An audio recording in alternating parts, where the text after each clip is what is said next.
Where is God when I am suffering? Psalm 34:18. When you are hurting and in pain, when you are walking with invisible wounds, and you are exhausted from holding it together, when you feel lost, grieving, and completely overwhelmed, where is God then? Psalm 34:18 teaches us that the Lord is near the brokenhearted and saves the crushed in spirit. The verse is short, sweet, and simple, but it can speak deeply into our pain. When we are brokenhearted, it is easy to wonder, why didn't God stop this? Why didn't He heal, or better yet, protect or prevent? Why does it feel like He is silent? And yet the verse tells us what we might not feel right now. God is near. The Lord is near the brokenhearted. God is near when you are in the depth of your pain, not just when you are healed or when you have figured things out. He is with you right now while you are in pieces. He isn't just near the strong, or the faithful, or the put together. He draws close to the brokenhearted, those who are grieving, in despair, or confused. And if that is where you are, that is where God promises to be. You don't have to be okay for God to come close. You don't have to have the perfect prayer or the perfect faith. You just need to speak to Him with your heart. And saves the crushed in spirit.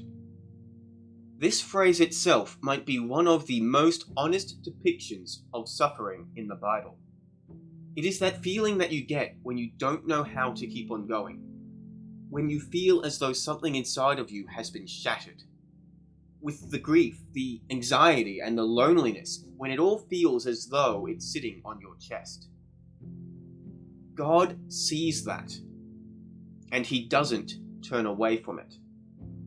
He doesn't rebuke you for feeling weak. Instead, as the verse says, He saves you. But that saving might not always come in the way that we want or the way that we hope. It might not mean immediate healing or even clear answers. But what it can mean is strength for today. It can mean peace in the middle of chaos. It can mean knowing you're not walking through the night alone. God's rescue is often quiet. Sometimes it looks like the tears are finally being released. Sometimes it is a friend texting at the right time. Sometimes it is just surviving the day, and that is enough. But how can God understand the pain that I'm in? Simply look at Jesus. He wept at the tomb of a friend. He was betrayed by those who were closest to Him. He was crushed physically, emotionally, and spiritually on the cross. Jesus didn't sympathize from a distance. He has felt pain. He has suffered loss. He knows what it is like to cry out, "My God, why have you forsaken me?" He knows how it feels to be abandoned. Yet, He chose to walk that road so that you will never be alone in yours.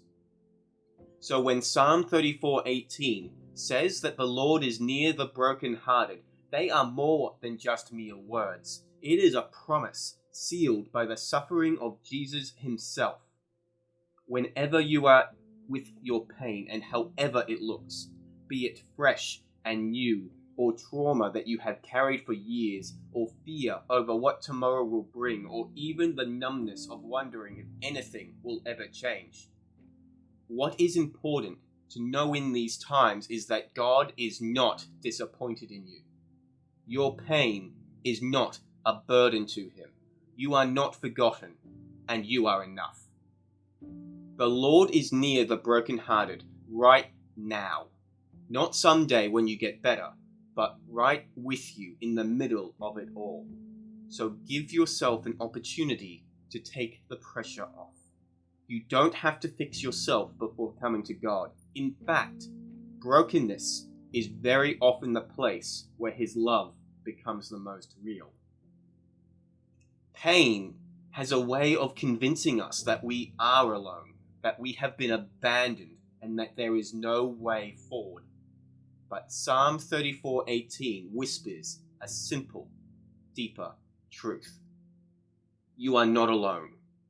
You are not too broken. You are not too far gone. You are not beyond hope. The Lord is near. He is still writing your story. And even if all you can do today is breathe, He will sit with you in that breath. You may not feel Him, but He is with you. And that promise, that presence, is sometimes the very beginning of healing.